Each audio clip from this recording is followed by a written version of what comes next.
Hello, how are you? Let's start. Today I will summarize the novel by the wonderful novelist, Agatha Christie, which is Death on the Nile. The novel begins with a very beautiful and rich 20-year-old girl named Lynette Bridgeway. Lynette decided to buy a new country mansion, for which she paid a very large sum of money. Everyone envied her because of her wealth and social status. Lynette's friend Joanna was impressed with the speed with which Lynette was able to renovate the grand mansion in such a short time. And Joanna noticed a very expensive pearl necklace belonging to Lynette, so she asked her to wear it until the evening, so Lynette agreed. At this time, Lynette received a call from an old friend named Jacqueline. Lynette replied that she missed her and wanted to see her, and Jacqueline said that she also wanted to see her and talk to her about something important. Lynette welcomed her to her new mansion. Jacqueline is an old friend of Lynette, but her mother lost all her money in stock speculation, and her father eloped with another woman, so Lynette became completely empty-handed. After a short time, Jacqueline arrived. Lynette welcomed her and brought back some memories. Jacqueline said that she is engaged to a very handsome young man named Simon, who is from a wealthy family, but he is poor and does not work. Jacqueline said she was madly in love with him. And Jacqueline said, since you bought this new mansion, you definitely need someone to manage it, so could you make Simon be this person? And after strong insistence from Jacqueline, Lynette finally agreed. Jacqueline was so happy that she went to preach to Simon. Meanwhile, in a very luxurious restaurant, the very famous detective, Hercule Poirot, was present. Mr. Poirot was very bored because of his retirement, so he decided to enjoy traveling. He decided to spend this winter in Egypt, the country of warmth in winter. While Mr. Poirot was enjoying his food, a girl and a young man caught his eye, and they seemed to love each other very much. And he heard them say Egypt. The young man used to say, "We must spend our honeymoon in Egypt." Jacqueline replied, "Dreams will come true, Simon." At about 4 o'clock Jacqueline arrived with her fiancé, Simon.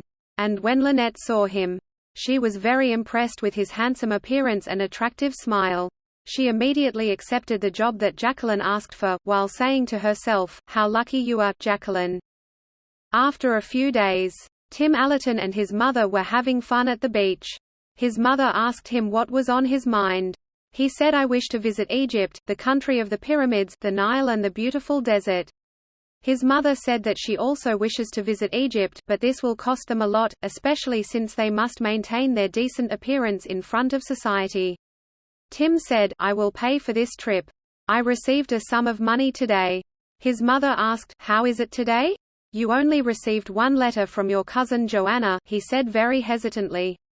"Yes, right. I meant, yesterday. Yesterday arrived." His mother asked him about the news of Joanna and her friend Lynette. He said, "Lynette married her new employee, Simon, and he was the fiancé of her best friend, Jacqueline." His mother was sad because of this sad news. When Mr. Andrew, who is the American trustee of Lynette's property, learned of her marriage, he went mad. Because his guardianship over Lynette ends once she gets married. And he decided to catch up with her in Egypt. To try to save what can be saved. Meanwhile, when Lynette's lawyer found out that Mr. Andrew had met her in Egypt, he decided to send his nephew, Mr. James, to take care of Lynette. And he tries to stop Mr. Andrew if he tries to make any plot. But without revealing his identity to Lynette. Especially because she appreciates Mr. Andrew very much.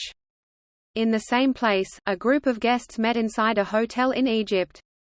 To start their tourist trip to some historical places in Egypt. The guests were Mr. Tim and his mother, and Mr. Andrew, Lynette's guardian, and Mr. James, and Detective Poirot. And Miss Rosalie and her mother. She is a novelist famous for her very bold novel, and she is also an alcoholic. Also, Mrs. Van Schuyler, her nurse Miss Boyers, and her niece, and kind nephew Miss Cornelia. Suddenly, Lynette and her husband, Simon, appeared. And of course, as usual, everyone envied her for her beauty and wealth. Lynette knew she was the center of attention. That's why she was walking so confidently. And suddenly, Jacqueline appeared, said Jacqueline. "Will we keep meeting like this every time, Lynette?" And I left her and went. Lynette was very upset. Simon, of course, stood frozen in his place, unable to say anything. When Mr. Poirot saw Jacqueline, he remembered that she was the girl who was in the restaurant with her fiancé that day. Lynette greeted everyone. When Lynette knew that the famous detective, Mr. Poirot, is with them on this trip, she was very happy. Lynette asked to talk to him. Lynette tells him that she is under death threat. And she is under great psychological pressure by Jacqueline. Because she appears almost everywhere they go, the detective agreed to speak with Jacqueline. He went to her and spoke to her. He tells Toll to stop pursuing Lynette, because he believes that she is hurting herself more than them, and he advised her to forget the past and try to live her life, but Jacqueline refused, and said that she enjoyed punishing them in this way. And then Jacqueline took out a pistol encrusted with pearls from her bag, and said that she wished to point this pistol at Lynette's head and pull the trigger, and then the detective warned her of what she was thinking about, and told her that murder is an unforgivable crime. And that she is still young and can continue her life away from them. While they were talking, Jacqueline sensed someone in the dark listening to their conversation. But the detective did not notice anyone, while Jacqueline confirmed that someone was standing far away and then ran away. The next morning, Mr. Andrew brought a large stack of papers for Lynette to sign, and she agreed. But when he found her insisting that she read every paper before signing it, he hesitated a lot. He tried to convince her to sign quickly in order to enjoy her trip. But she refused. And then Mr. James intervened in the conversation, and agreed with Lynette. She really should read every piece of paper carefully before she signs it. This is the basics of business management. And then Mr. Andrew argues that the rest of the papers are not important. You can sign it at any other time. And the next morning, the ship docked on the beach. Everyone went down to enjoy the beautiful archaeological scenery in Egypt. Lynette sat on the warm sand. And she closed her eyes.